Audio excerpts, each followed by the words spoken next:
À la une des journaux congolais, la même nouvelle, celle d'éventuelles négociations directes entre le groupe armé M23 et Kinshasa. Une annonce surprise qui suit la visite de Félix Tshisekedi mardi à Luanda, où le président congolais a échangé avec son homologue angolais, João Lourenço, médiateur désigné de l'Union africaine dans le conflit. À l'issue de la rencontre, Luanda a annoncé de futures négociations. La partie angolaise prendra des contacts avec le M23 afin que les délégations de la RDC et du M23 puissent mener des négociations directes qui se tiendront à Luanda dans les prochains jours en vue de négocier une paix définitive. Jusqu'ici, Félix Tshisekedi avait refusé tout dialogue avec le M23 qu'il qualifie de groupe terroriste ou de pantin. Je ne veux pas discuter avec des pantins. Les pantins ne vont jamais parler de leurs problèmes. Les pantins, quand ils sont en face de vous, ils vont répéter le message de leur maître.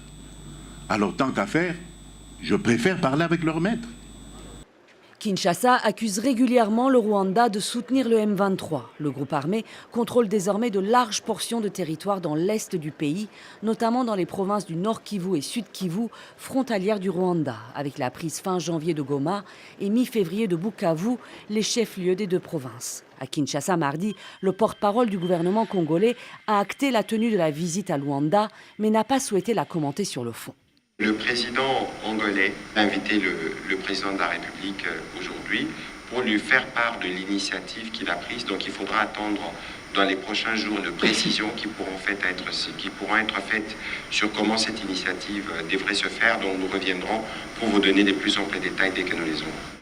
Quant à l'UDPS, le parti présidentiel salue l'initiative angolaise, mais rappelle l'importance de la récente résolution de l'ONU. Nous ne serons jamais un obstacle à l'application de la résolution 2773 qui exige le retrait immédiat des troupes rwandaises du sol congolais. Elle exige le démantèlement de l'administration parallèle qui a été mise en place. Elle exige la cessation des hostilités sans condition. Le Rwanda, de son côté, a dénoncé à plusieurs reprises le refus de Kinshasa de dialoguer avec le M23. Jusqu'ici, aucun effort diplomatique n'a abouti pour mettre fin aux hostilités.